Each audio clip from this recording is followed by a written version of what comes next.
Hello, welcome to today's webinar titled Climate Change Information Products for Agriculture in Grey, Bruce, and Huron counties of Southern Ontario. This webinar is made possible with funding supported by Natural Resources Canada through the Ontario Regional Adaptation Collaborative. My name is Suzanne Sealing, and I will be the moderator for today's webinar. I'm an Adaptation Extension Liaison here at the Climate Risk Institute. If you run into any audio or technical issues during the webinar, open the chat box and using the drop-down arrow, locate Suzanne Sealing, so my name, and you can send me a private message. You can also just send to everyone in the box too, and I can answer it. Please note that your microphones have been automatically muted to avoid any audio distraction or feedback during the webinar. There's a dedicated Q&A session at the end of the webinar, but that doesn't mean you have to hold your questions until then. Please feel free to type them out during the presentation in the chat box. We are recording the webinar today, and I will be sending out a link to everyone who has registered. Now I'd like to introduce our speakers for today's webinar. First, we have Anna Zaitsev. Anna is passionate about sustainable development, climate change adaptation, and risk assessment. Her experience includes working on place-based projects studying key drivers of change, modeling alternative future scenarios, and researching impacts of climate change and weather extremes on the agricultural sector. She has worked with weather, climate, and geospatial data in a variety of settings, including government and academia. She is proficient in geospatial and statistical modeling software and has in-depth knowledge of spatial analysis technologies. Anna holds a Master of Science in Physical Geography from Carleton University and a BA in Geography, Geomatics, and Spatial Analysis from the University of Ottawa. Our next presenter for today is Kirsten McMillan. Kirsten's work focuses on the technical analysis of climate and infrastructure projects, including risk assessments and engineering vulnerability, also on improving best practices and knowledge sharing through the support of the Infrastructure Resiliency Professional Training Program and PIVC protocol. She has previously worked in consulting engineering in Toronto with a focus on infrastructure planning, water resources, and hydraulic modeling. Most recently, she supported an NGO in Sri Lanka to research the impacts of climate change on fishing communities. She completed a dual degree in civil engineering and global development that provides her with an interdisciplinary mindset on climate change and resilience. So on behalf of everyone joining us, I'd like to extend a warm welcome to our presenters, Anna and Kirsten, for presenting today. Very much appreciated. Without further ado, I will now turn things over to you, Anna. Thank you, Suzanne. Hello, everyone, and I'm very happy that you have joined us today for this webinar.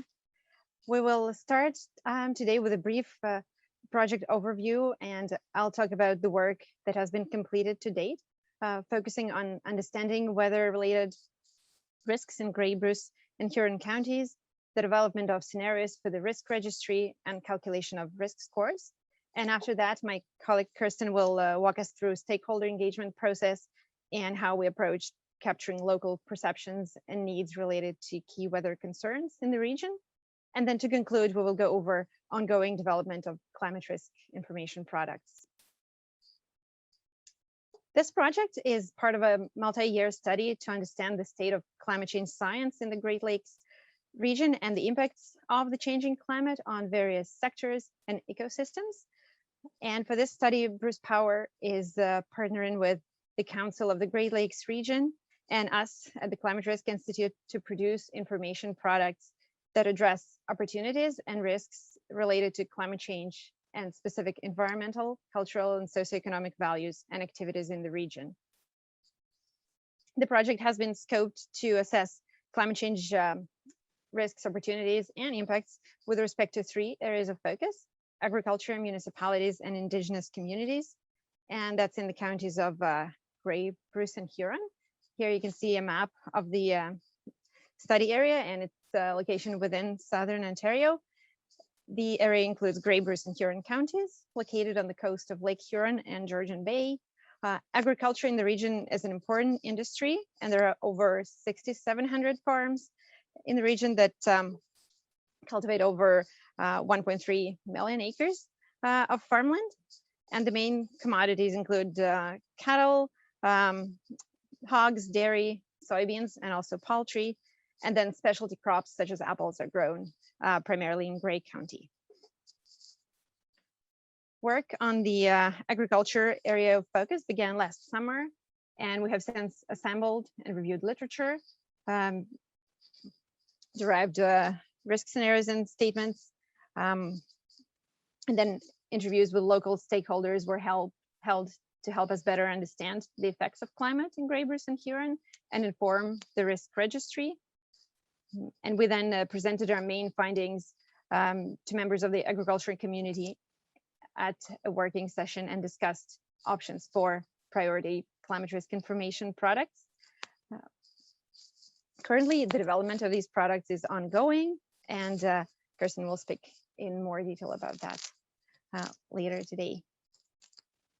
One of the main goals of our work has been to understand weather and climate related risks in Grey Bruce and Huron counties. And for the purposes of the study, we have defined risk as the potential of consequences where something of value is at stake and where the outcome is uncertain. The climate impact pathway begins with climate hazards such as drought or extreme rainfall that impact agriculture components, for example, livestock, crops, and infrastructure. And then the impacts can have consequences across multiple categories, such as financial loss or environmental damage. And as shown in the bottom figure, risk is the product of the system's exposure to a hazard, and its magnitude is linked to the likelihood of the hazard occurring and the severity of consequence. To start understanding changes in weather and risks associated with them, we conducted a literature review and studied historic and projected future trends for a number of climate variables. And listed here are some of the key drivers that we have identified and how they have been changing in the past and what you could expect in the future according to climate models and best available science. And so just some highlights. So mean temperature has increased by roughly 0.6 degrees Celsius between 1981 to 2010 and is expected to further increase by mid-century with an increase of up to 3.5 degrees. The number of very hot days has increased by 3 and is expected to further increase by up to 20 days. Conversely, the number of frost days has decreased and is expected to decline further. We have seen increases in growing season length by over 5 days in the region, and further increases by up to 4 to 9 weeks are projected by global climate models. There have been increases in precipitation, particularly heavy precipitation events that have become more frequent, especially in spring and summer, and projections indicate that they'll become twice as frequent by 2050. Overall, there has been greater variability in precipitation patterns, lake levels, and winter temperatures. And in terms of future projections, more heavy and frequent rainfall events are expected, along with prolonged dry spells in summer and increased variability of winter temperatures. Major impacts coming as a result of the drivers were identified and are shown here for relevant agricultural sector components, including livestock, field crops, soil and water resources, and also farm infrastructure and farming operations. So for example, drought impacts are primarily experienced by field crops, soil and water resources, and are manifested in delays in plant development, reduced yield and nutritional value of crops, decline of soil suitability to support crop growth, poor nutrient uptake, as well as increased water contamination and low water levels leading to increased irrigation demands and higher production costs. Another major hazard is heavy precipitation and flooding, and that affects farm operations, field crops, as well as soil and water resources. Spring and fall frost result in call damage to fruit trees, perennial as well as annual crops, compromising fall hardening and ultimately reducing yields. Extreme heat is of particular concern for livestock, potentially causing decreased feed intake and decreased weight gain, lower milk production in dairy cows, and increased livestock mortality. And for crops, the impacts of extreme heat include heat stress and also increased susceptibility to diseases and reduced yield. Lastly, variable winter and also fall weather compromises fall hardening and increases sensitivity of crops such as alfalfa and winter wheat to freezing temperatures. And similarly, fruit trees are more prone to winter injury and ultimately reduced yields. And warmer weather during winter increases chances of pest survival, which in turn causes increases in pesticide application, higher production costs, and greater chances of soil and water contamination. So using information on climate variables and also agricultural sector components, major climate-related impacts and vulnerabilities, we developed and populated a risk registry. A total of 26 possible risk scenarios were assessed for the degree of current and also future risk. And these scenarios consider how a climate hazard can cascade to direct and indirect impacts for different subsectors. Climate indicators are used to describe how a climate hazard can be represented using weather and climate data, so that projections can be made for future climate change. Components can be impacted by climate events in different ways. For example, frost, as you can see here, frost conditions affect winter wheat and apple trees.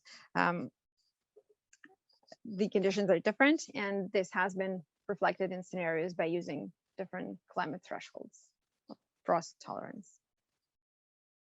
And for each of the 26 scenarios, we have also documented sensitivity factors that determine the level of vulnerability of agriculture sector components that are shown on top here to various climate hazards displayed at the bottom.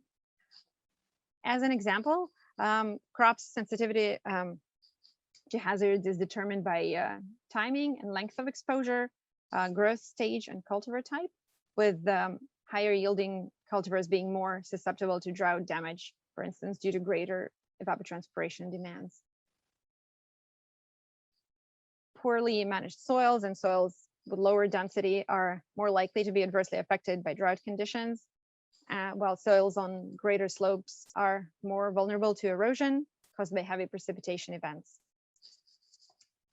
Also, proximity of fields to water bodies determines the level of potential water contamination by runoff during heavy rainfall.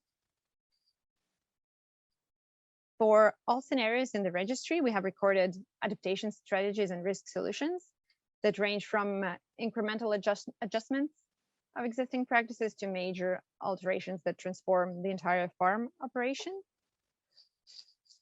Here, examples of measures include planting new crop cultivars or introducing alterations to livestock diet, conservation tillage, cover cropping, and rotational grazing, as well as restoring riparian vegetation and adjusting the timing of farm operations. Once the scenarios have been developed, we have assigned the likelihood of each event occurring historically and in the future, and the consequence of the impacts of the event. And the consequence categories that we have looked at are financial losses, environmental damage, infrastructure damage and service disruption, and also human health and public safety.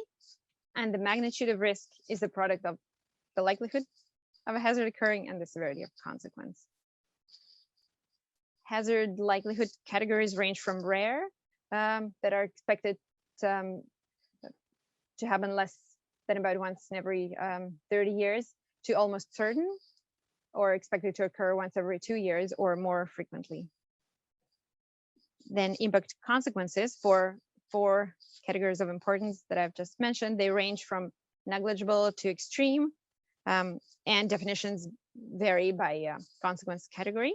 For example, major financial losses are defined as significant impact on farm revenue due to crop damage or loss and decreased livestock productivity or increased mortality.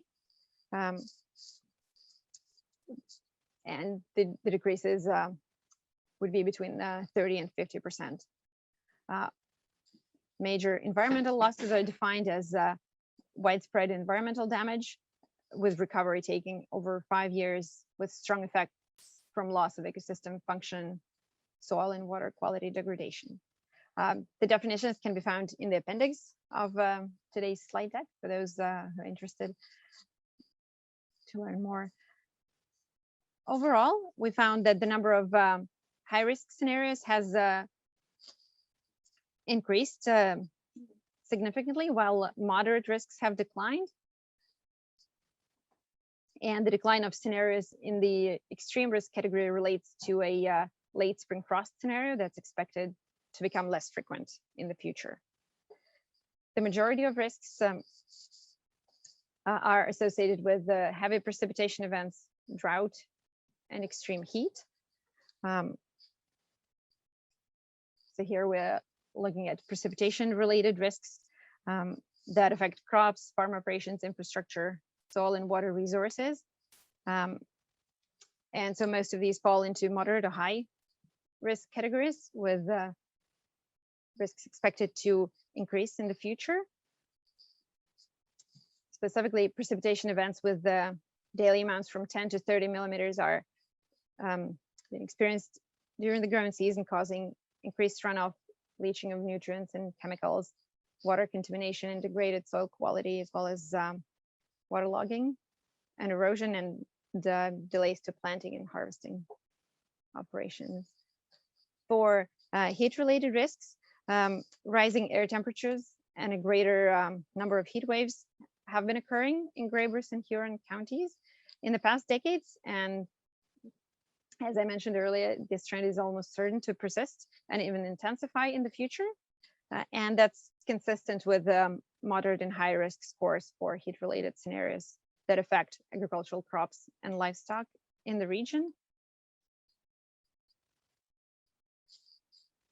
Drought-related risks are displayed here. Dry conditions during summer months adversely affect water resources and soil quality, with implications for livestock and field crops. Financial losses due to crop damage, environmental degradation, and public health concerns are the main consequences that could contribute to overall risk scores that also largely fall into moderate or high risk categories. And I will now pass the word to my colleague Kirsten, who will speak about what we have learned during stakeholder engagement sessions, as well as ongoing work on climate risk information products. Great, thanks, Anna. I'll just share my screen.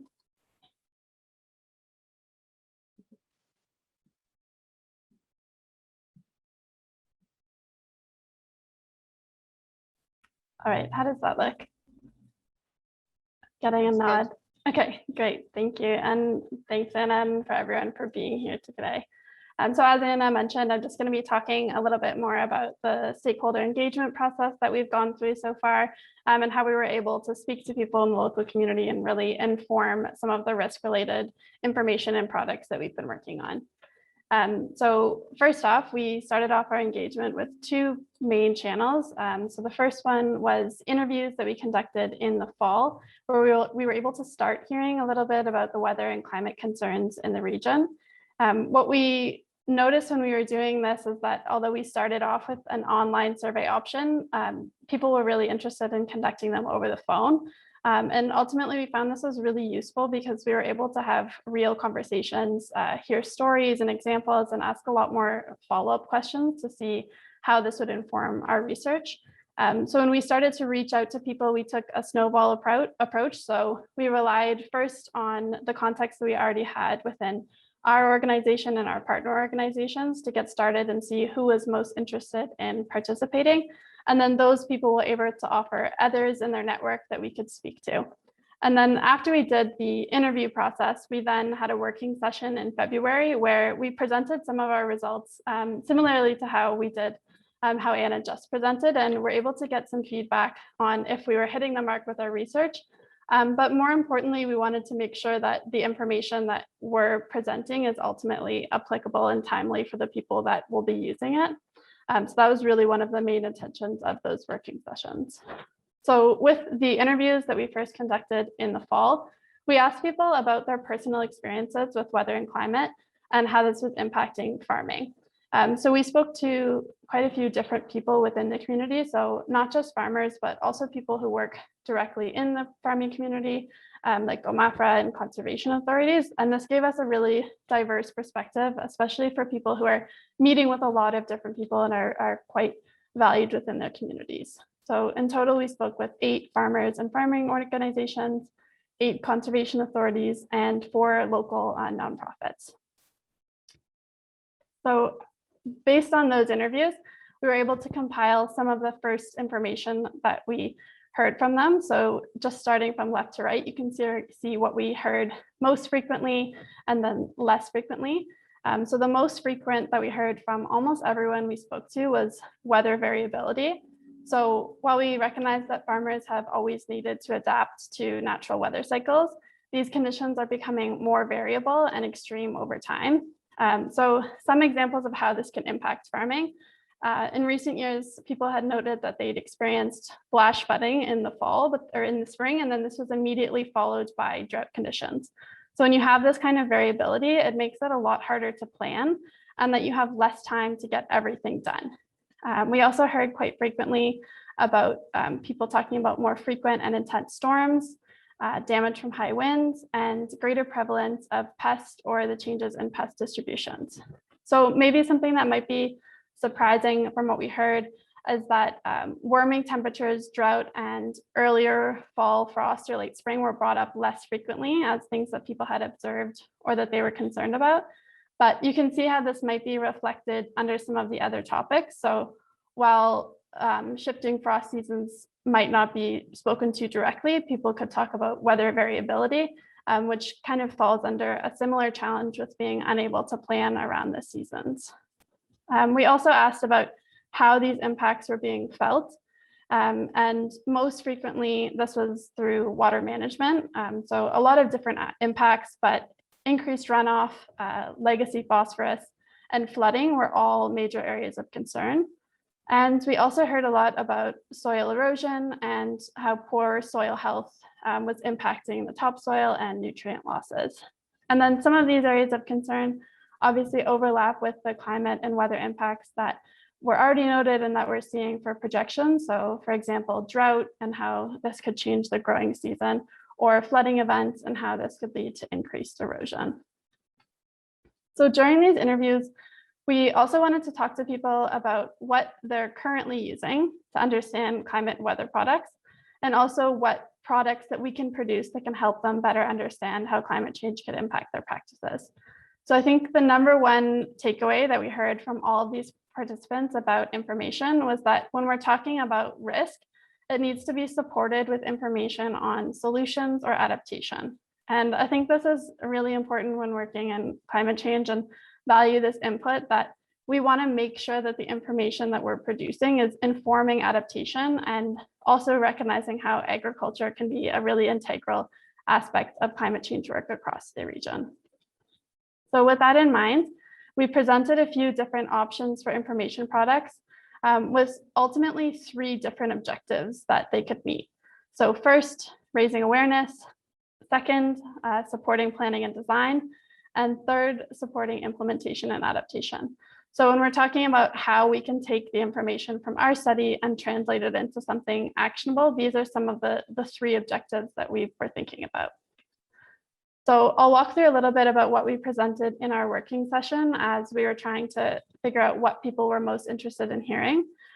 So the general concept here is that we have the types of information that is most valuable, but also the types of products that are most useful. So first, many people would already be familiar with the Climate Atlas of Canada. So this is a user-friendly tool where someone can really easily go online and see what types of trends could happen in their region. So this example just shows how the number of growing degree days historically and in the future will change. So this is a combination of the type of information, the climate data and indicators, with the type of product, which is a map. And the second example of how you can present information visually with the map is looking at vulnerability and sensitivity factors. So not just the climate data and indicators, but also thinking about how mapping things like soil types would help to understand where precipitation could have the biggest impact.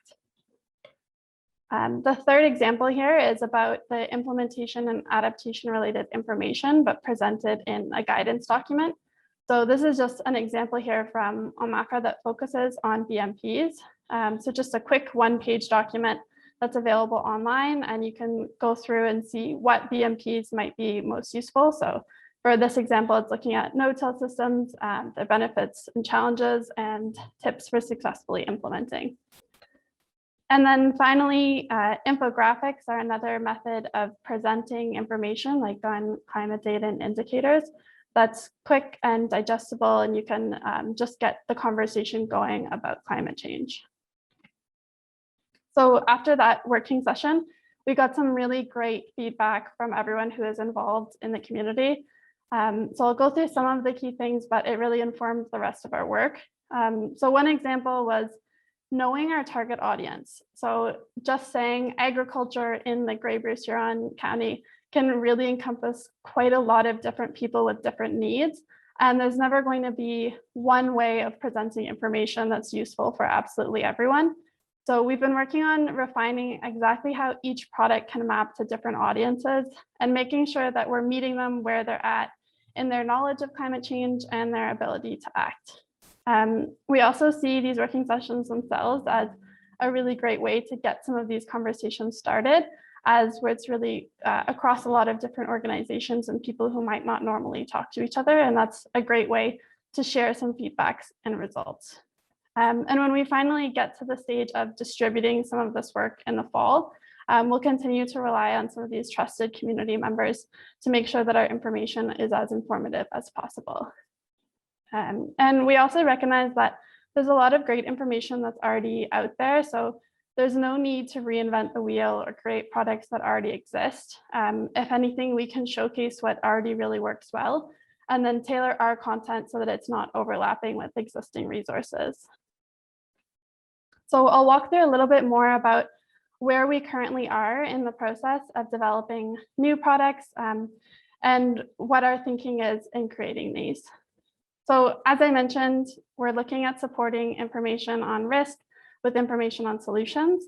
And we're trying to meet those three objectives of raising awareness, supporting planning and design, and supporting implementation and adaptation. So what we have settled on for our products are risk registry infographics, 2 GIS products, and case studies of successful implementation of BMPs. So for the infographics, this is something that we've already gotten started with. We're creating 4 infographics that focus on agriculture in the region, and they'll talk about climate-related trends and impacts, climate hazards and risks, vulnerability and sensitivity factors, and adaptation strategies and best management practices. So we see those infographics as an opportunity to present some of the key findings in a way that isn't too overwhelming. It's visually appealing, so you can go and just start a conversation or ask more questions about things that might be interesting for you. And next, we're looking at GIS products. So one example that I mentioned previously is thinking about how we can map sensitivity factors, so soil types, slopes, or crop types, and see how these sensitivities could make climate impacts more or less severe. So for example, when we're looking at concerns of extreme rainfall, damaging soil, or increasing erosion, we can think about what the soil and crop type are and how susceptible they are. So a combination of this information on vulnerability and sensitivity, along with the future climate projections, so for example, on precipitation, can help assist in planning and kind of identifying what areas might require the most amount of infiltration. So with the map products, we're making sure that this isn't also has plain language. So it's not just a GIS product, but it also has information on how you can use it. and make sure that we're not recreating information that's already available, and wherever possible, relying on partner organizations that are already working on mapping in the area. So the next GIS product is looking more specifically about BMPs and how we can combine the three things that we've talked about. So future climate conditions, vulnerability, and BMPs together, so that you can really see how some areas might be more or less vulnerable due to the crops and climate trends, and then how BMPs can be used to be the most effective for the existing and future issues. So ultimately, by tying these three products together, we're able to help a lot more with educating and building resilience within farm systems. So finally, the product that we plan on working on throughout the rest of the project, but an area we're still looking for additional feedback in, is case studies. So we'll be conducting some research and report development on some of the ways that people have been doing a good job of adopting BMPs or different land uses in the region. And this gives us opportunity for peer-led learning. So you can really see who's doing a good job, how did they come to those conclusions, and how it might be applicable for your own experience. So the case studies are an opportunity to share information, but they're also an opportunity to build some of those networks and understand how people can work together across the region. So those are some of the different information products that we're currently either working on or we're going to be working on in the coming months.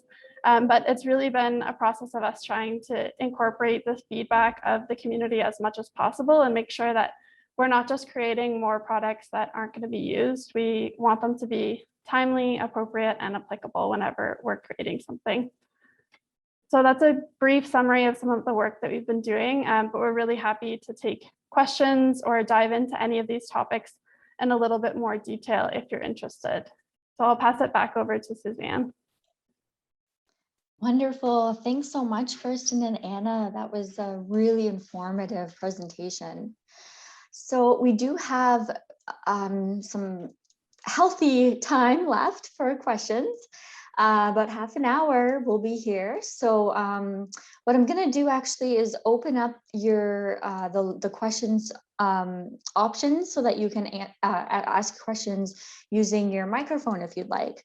So if you'd like to do this, just at the bottom bar of the Zoom screen, there's a reactions square. And if you raise your hand, then I will go ahead and unmute your microphone. But let's start with some of the questions that came into the chat box. So Scott Gardner asks, what climate change scenarios were used for the risk calculations? So this is Anna here. Thank you for the question, Scott. So for the calculations for future projections, we use the AR5 model ensemble and the data downscaled to the 10-kilometer grid. And so those were used. So an ensemble of scenarios. Great. All right. Roland asks, and I think this refers to slide 29, slide 30, which is the results of what you heard. So did the responses differ between different types of farmers? For example, regular farmers, organic, regenerative, etc. Sure, yeah, I think that's a really great point, and it's also something that came up in our working session. And when I mentioned you can't be all things to all people, that was one of the big challenges. Again, just saying like farming and agriculture, it really represents like a very vast and diverse group in the region. So there were very different responses in terms of what people are most concerned about. But I think it was fairly universal across everyone we spoke to with the interest in BMPs. So that point on information on risk being tied to solutions was, it's great to hear that that one is something that everyone is interested in taking on. And I'm not sure if you want to add anything else. No, I think we've captured it. There were some skeptics, I guess, attending our sessions, but overall, yeah, people were largely on board with the need for adaptation and adopting best management practices. Okay, great. Thanks both. Janet asks, what funding sources did you use to access your work?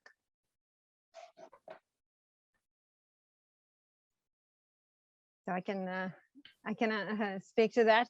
The funding comes from Bruce Power, and they have partnered with us as well as the Council of the Great Lakes region to conduct this work. This is a 3-year project that started back in 2018 with some workshops and stakeholder discussions locally in Kincardine and then in Toronto to identify what the key issues are to determine the approach. And then Sarai has since joined the group to conduct the risk assessment, but the funding is that comes from Bruce Power. Okay, It's great. part of it's part of their commitment to give back to the community and make sure that the lands that are located in proximity to their facilities strive in the wake of the changing climate. Okay, and Scott asks, you mentioned speaking with local ag organizations. What were those organizations? Perhaps just a couple of examples will do. Yeah, well, we've spoken with local Ontario Federation of Agriculture representatives, so in the 3 counties, Grey, Bruce, and Huron. Also with ALICE, so Alternative Land Use Services, so ALICE, Grey, Bruce, and also local AMAFRA representatives and local farmers as well. Kirsten, did I miss? Yeah, no, I think that's great. And I think what was good with speaking with the farmers is we were speaking to people at different scales and different crop types and resources. So like bee farming might have very different impacts than cattle. So trying to incorporate some of those diverse perspectives was really important in both the research and also in our engagement. Okay, good. Morgan, what GIS software are you using? Is there an open source one you know of that you can share with farmers? We are primarily using ArcGIS, so which is obviously not open source. There is the option would be using QGIS, which is an open source software, but for the products that we're developing, we are still finalizing the details, but it will likely be some online tools or online products that you would not necessarily need specific software to use, but just access to the internet. Mm-hmm. Okay. Yeah, just to add to that one, that one of the examples of the GIS or GIS mapping software that we provided was the Climate Atlas. So that's kind of a good example of something that anyone can go on and like scroll in and out, see their community, look at different indicators, and it kind of gives a very high level presentation of what you might expect to see in your region. So that can be a good immediate source if people are interested in learning more about some of those climate data and indicators before we're able to release some of our more tailored products. Yeah, great idea. Okay, Amadou asks, how can we expand this to the rest of the province?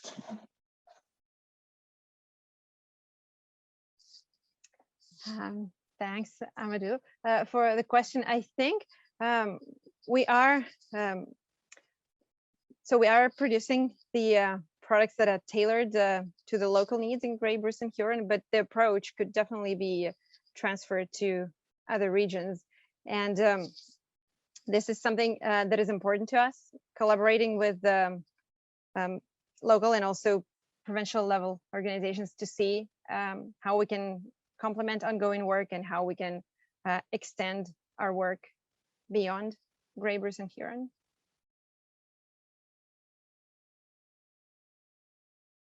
All right, thanks, Anna. John Liu, great talk, thanks. Not sure which sources you used for your climate projections. Kindly just letting you know that there's a robust regional climate projections on the Ontario Climate Data Portal based on combined downscaling, both GCM and RCM results. And John provides a link. Thanks very much, John. Thank you. Arlene is asking if you'd be able to share your infographics with the participants.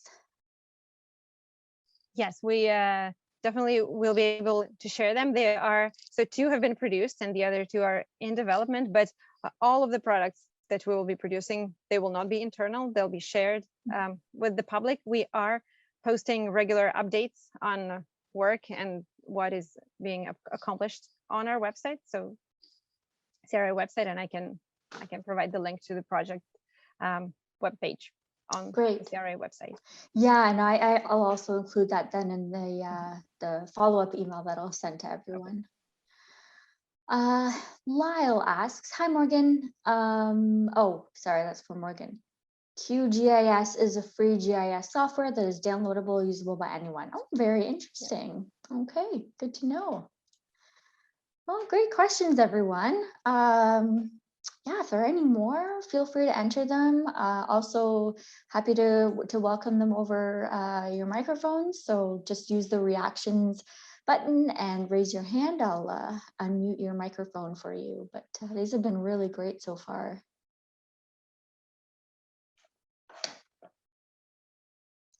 I have a question, actually. Oh, actually, no, Janet. Let's do Janet. Janet, you take priority over me. Go ahead, Janet.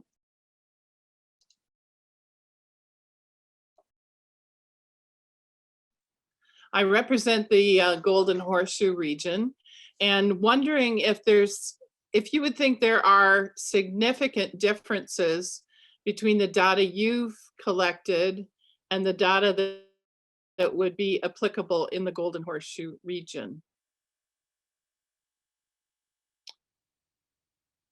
Are you thinking about climate data or more the issues that are of concern to farmers in the region? Yeah, I would think the issues are the same. I would think that the climate data, it will be different, but in general, I think what you've developed as the process for identifying the risks and then trying to do best management practices would be very similar. Would I be wrong in assuming that? No, I think definitely the approach would be the same, and a lot of the issues are similar across the regions. Okay. Thank you. Thank you. Okay, great. Couple more questions that are in the chat box. Kevin asks, have you considered the possibility of providing and storing for public consumption the GIS product layers in Ontario Province's GeoHub? Yeah, I'm not sure if you've considered that or thought of that. No, we have not considered that, but I have noted it down. We're definitely looking for organizations that are involved in similar work to collaborate with them and possibly, yeah, to host some of our products to make sure that a wider audience has access to them. We are looking at the work that, for example, that Healthy Lake Huron are doing on some of the mapping to try and maybe complement some of that work. And yeah, using, we're not planning to restrict our products to any one platform necessarily, but share them across the board, well, as widely as possible, sharing links on different platforms or the products themselves. And again, so any kind of updates are being posted on the website. So that would be, at this time, that would be the first place to go and look for the information. But once the products have been finalized and released, then we would be distributing them more widely than just the website. Okay, and on that note, Scott is wondering what the timeline is for the release of the products. The timeline is this calendar year, largely, in a nutshell. So we are planning to be working on the products intensively in the summer and early fall, finalizing everything by November, and then hosting our final webinar end of November, beginning of December, with the agricultural stakeholders to share the results of the work.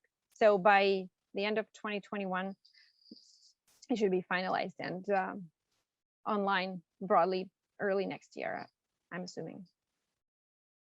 Wonderful.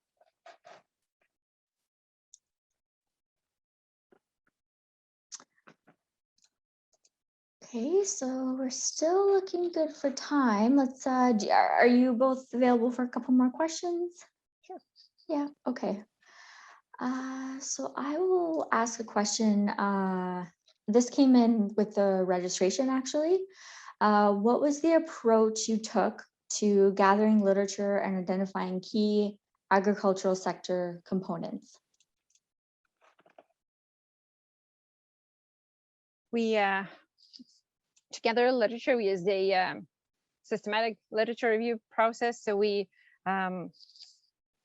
searched for sources by keywords, so sources largely pertaining to the region, so locally, Grey Bruce and Huron, and also a wider Great Lakes region and Ontario-wide where applicable.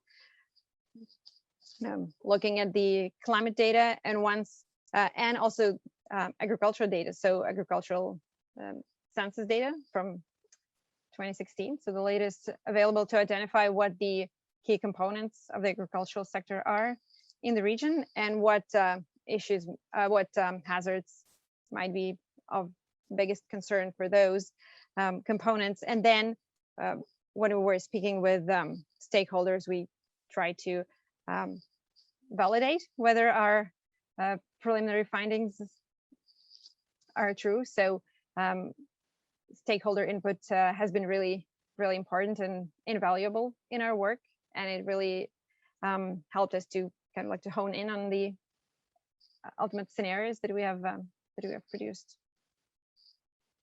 So in a nutshell, that was so literature review and data review, and then input from stakeholders that informed our work. Okay, thanks, Anna. In terms of the stakeholder engagement, did you have to make many adjustments due to COVID? Did you go virtual? Would you have instead gone in-person engagement?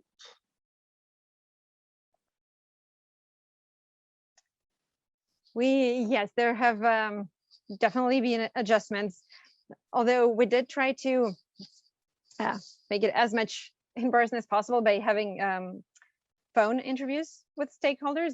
We originally started by developing an online survey, but then we offered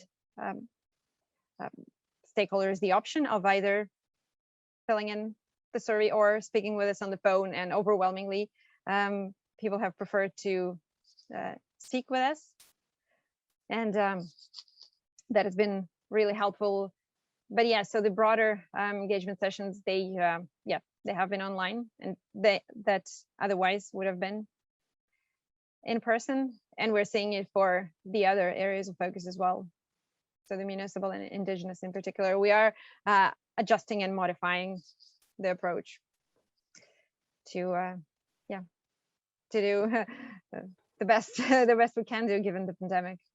And I think there are some silver linings in that aspect, though, that sometimes it's easier. People who are really busy, like if you're a farmer, you might not be able to come out, like drive to an event if it's going to be 4 hours, but you might be able to schedule an online session in the middle of the day. And that's something we noticed with the phone interviews as well, is it was a lot easier to talk to people and hear their stories when we're trying to be aligned with their schedule. So I think ultimately, even though some of the working sessions would have been nice to have in person, you also have a lot more people. And some of the benefits of networking that you would expect to see in a working session, I think we were still able to have online.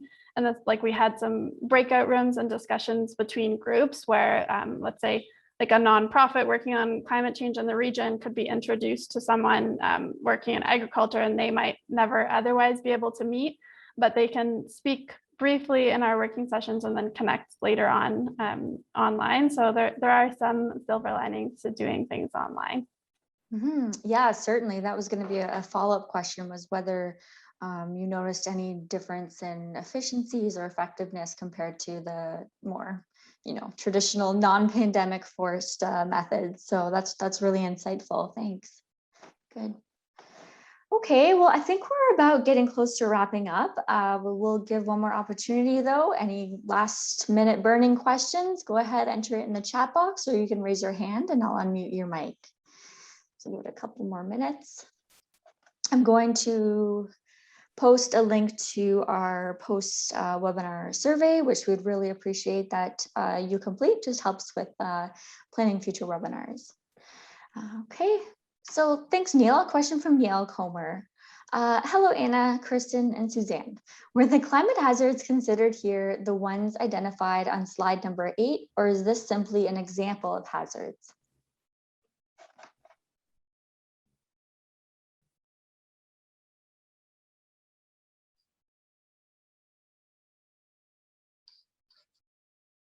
Thanks, Neil. Hi. The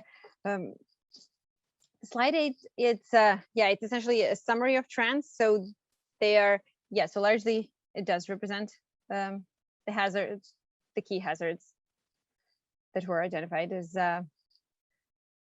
being of importance to local producers. So so heat waves and extreme precipitation and drought events and variability.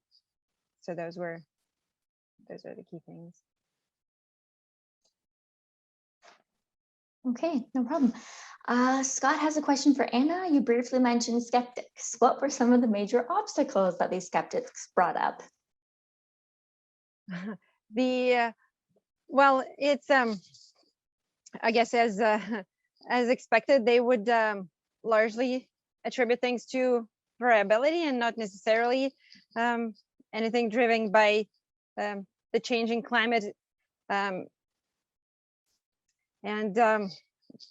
The issues that they were mostly concerned about is data and access to forecasts. Not specifically looking at any adaptation or any management practices, but more give us exactly what is going to happen in the next 2 or 3 months so that we can plan our planting season and operations. And at the same time, they were also the ones telling stories about how extreme events have impacted their operations.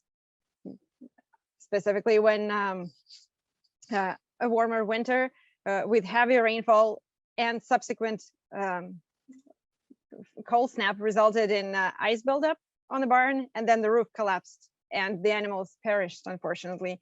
And that was the barn. It wasn't even an old barn. It was a newly built barn with all the code. So everything according to code, but that's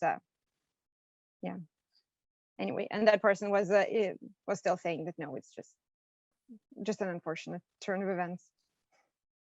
I think that's a good example of something that would be difficult to capture in, like, let's say a survey of someone assigning a risk of 1 to 5, whereas when we actually go out and have some of these conversations and we hear that example, I think it helps to unpack maybe what people's perception of climate change, which can be entirely focused on like CO2 and mitigation, and that's what they're hearing in the news, but we're able to have a lot more conversations about BMPs, the things that you might not otherwise associate with climate change. So that's something I've really enjoyed about the conversations and the working sessions, is really driving home some of these other aspects of climate change.